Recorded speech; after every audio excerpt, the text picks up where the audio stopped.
You're listening to Dear Strategy, where we answer all of your questions on product and business strategy. And now, here's your host, Bob Caporelli.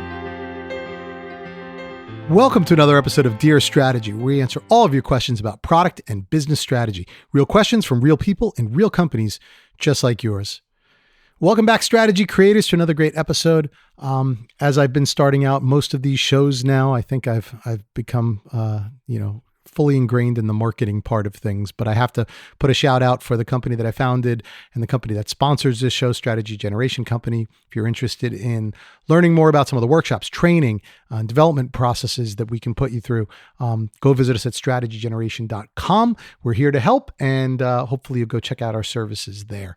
But onto the free resource, which is Dear Strategy that we provide, and happy to provide it. So want to answer a really interesting question today, which is, Dear Strategy, when studying a competitor, how do you really determine the use case for their product? Now, there's a reason that I chose this to be answered, because back in episode 65, someone had asked about competitive analysis, right? And I gave some techniques about thinking about competitive analysis, and I talked about the software world. And one of the reasons that I wanted to answer this particular question is because I want to clarify a definition for people who may not be as familiar with this term, which is a use case. Coming from a non-software environment, which I did in my corporate career, when I thought about a use case, I took it as more of the intuitive version of what that might mean, which is I need to make a business case for my product being used, right? And so I think even myself, I was confusing those terms for many years. When someone would talk about a use case, I was kind of confusing it with a business case. And I think there are still people in non-software environments that may still be doing that or interpreting things that way.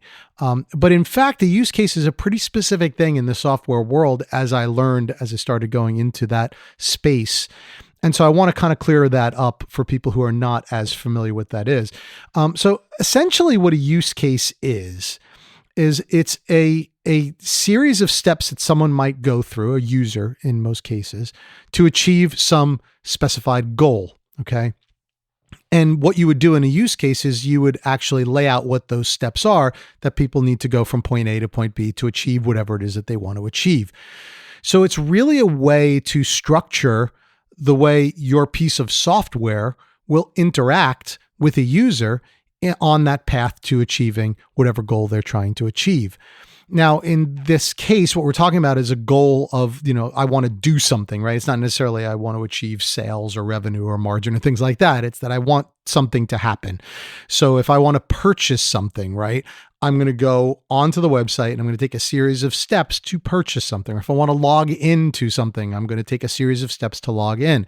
And by mapping all of those steps out, it will allow you to develop a product or a piece of software that will do what the user essentially needs it to do in the best way possible. So that's essentially what a use case is. When I was growing up in programming, and actually I was never a developer in today's world. I don't want to oversell myself, but I started developing, programming back when I was, I don't even know, maybe 14 years old. I had my Texas Instruments TI-99 4A that I won in a contest.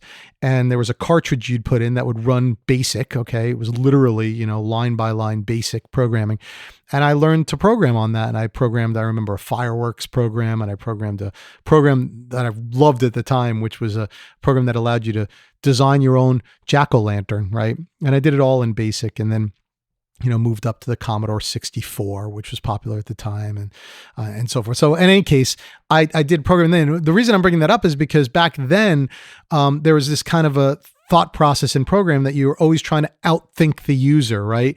Think about what the user might do and make sure that your software accommodates it. And the reason that you want to do that outthinking is because if you assume they're only going to go down one path, but they actually go down another path, then the software could actually crash if you haven't accommodated that, right? And so use cases are similar in that scope, that you're trying to anticipate what a customer would do and the way they want to do it, and go through the steps so that you could design your software accordingly. Okay, so with that definition out of the way and hopefully aligned, this question is really around studying competitors and how do you determine what the use case is for their product. And I'm assuming this is the definition of a use case that they're using. And if it is that definition, really the only way that you could do it is use their product, right? I think that every piece of software is going to have some purpose, and within that, there's going to be sub-purposes, so sub-goals that people are going to want to achieve certain things. And we've all been there, right? We've all used pieces of software online or wherever, where we're trying to figure out what the software does. We need the software to do a certain thing, I should say, and we can't figure out how to make it do that, right? That's where a use case would step in, because if you know that somebody wants to do X, you want to make it as easy as possible for people to find that path. And there's a lot of pieces of software that just don't do that, right? They bury what I want to do in submenus somewhere else, or they don't make it even accessible at all. And so ultimately I can't get to what I need to get to in the time frame that I'm expecting to. And so the only way you're really going to ever figure that kind of stuff out is to use the products if you're doing competitive analysis and see how easy it is for people to do what they want the software to do, and look at yourself as a consumer of that product, right? Use it the way a customer would use it, or use it as a customer, and write down what it is that you want the thing to do and see how effectively it does it. That's how I would do it, right? And then see if you can incorporate some of that thinking into your own product, because if you think there's something that your competitor's product should be doing more efficiently that it's not, it more than likely is a pain point for the customers of that product. And if you can solve those pain points by giving them an easier path, then you'll be ahead of the game. As I talked about on that episode 65, I don't think that you should focus your entire competitive analysis just on features, which is what use cases typically will do, right? You should also look at the bigger picture of who they're talking to, how they're talking to them, what their overall positioning is of their product, what the interface is, how fancy it is, right? All those different things, because that plays into competitive analysis as well. So don't forget those things. But if you are just looking at a feature to feature comparison, which also is an important thing to do, then go ahead and use their products, right? And compare that to your own products and see if there's things that you can improve on. That's how I would pretty much approach this thing. So I'm not sure if that answers exactly the question, because I can't be sure that this version of the definition of use case is what this person was referring to. But I wanted to use this opportunity to clear up that definition and at least put it on the table for people, and maybe educate a couple of people who weren't necessarily familiar with what that term might mean. So that's the answer I want to give this week. So hopefully you found that informative. Again, if you have a question that you want to be featured on the show, go to dearstrategy.net, click on the Ask a Question link that's found at the upper right, and you will be able to ask a question to be featured on the show.